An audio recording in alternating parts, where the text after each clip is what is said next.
So about a month ago, Stan Phelps challenged me to do a BED talk. And I said, yeah, maybe I will. And he said, don't talk about it, do it, and then talk about it, which is just the sort of thing that Stan would say. But he's right, I should just do it, so I'm doing it. And normally in a situation like this, I would be trying to offer up frameworks and advice and stuff like that. That's what I do. To be of help to people, but that just doesn't feel like the way to be of most help right now, and it doesn't feel like the way to be most real right now. And what I think there's absolutely room for frameworks and advice, and I'll probably have some, and I'll probably want some. But right now, what feels really important to me is connection and authenticity. Feels important right now. I was talking recently to a friend of mine, a really smart marketer named Aaron Templer, and we were talking about these buzzwords like authenticity and gratitude and vulnerability, and he was saying, he feels like he believes in all those things, but he just isn't always those things. And I said, I think it's because things like authenticity and gratitude and vulnerability aren't actually things. They aren't just like concepts or attitudes. They're actually practices, and they're actually things that we have to do. You have to do authenticity. So speaking of that, I have to talk about this thing, this mustache that I have had for years. Thank you. I've had for, 5 years probably, a good long time. And it certainly doesn't scream authenticity, right? But I like it. I've always liked to stand out. And a mentor of mine, Hillary Blair, observed about me one time. She said, maybe you've always liked to stand out because, you're 5 feet 2 inches tall and you knew you would never blend in. And that kind of struck a chord for me. And I think that's probably true. It's probably why, as a young person, I wore a pink nylon belt across my chest. And why I pierced my ears when I was in 9th grade, and why I dyed my hair, and all these things, and why I have this mustache, and like I said, I like it. I like that it makes me stand out. I like that it's theatrical.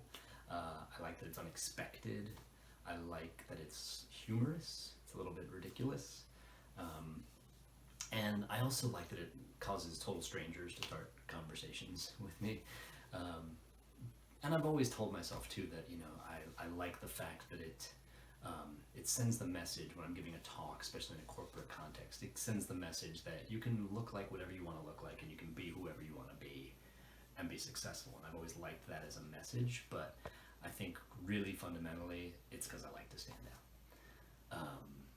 I recently saw a BED talk by Chantel Bota, who I consider to be an inspiration, and she did something in her BED talk that I had been thinking about actually for a long time, and she did it for probably different reasons. She had a different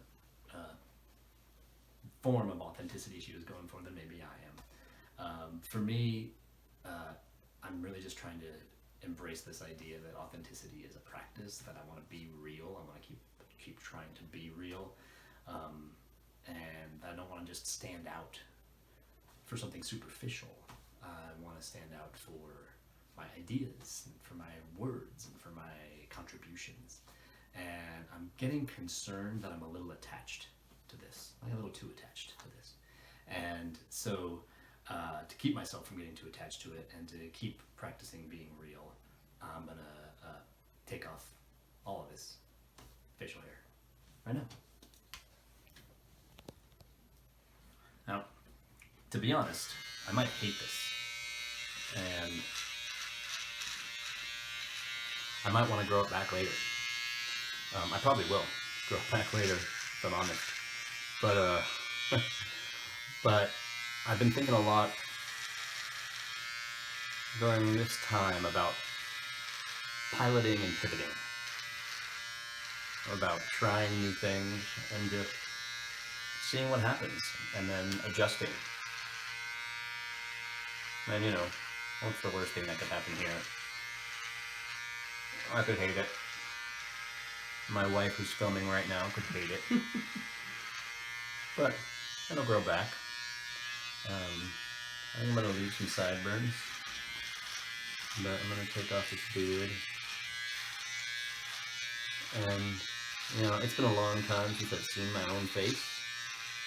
And, oh, cut myself. I didn't intend to make this. I didn't intend to make this so gory. Gory? I'm going to come to this side. Yeah, thank you. We'll just pretend that didn't happen. That's just real, right?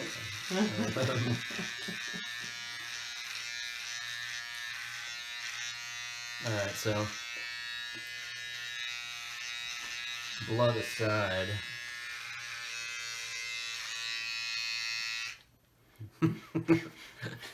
That's me.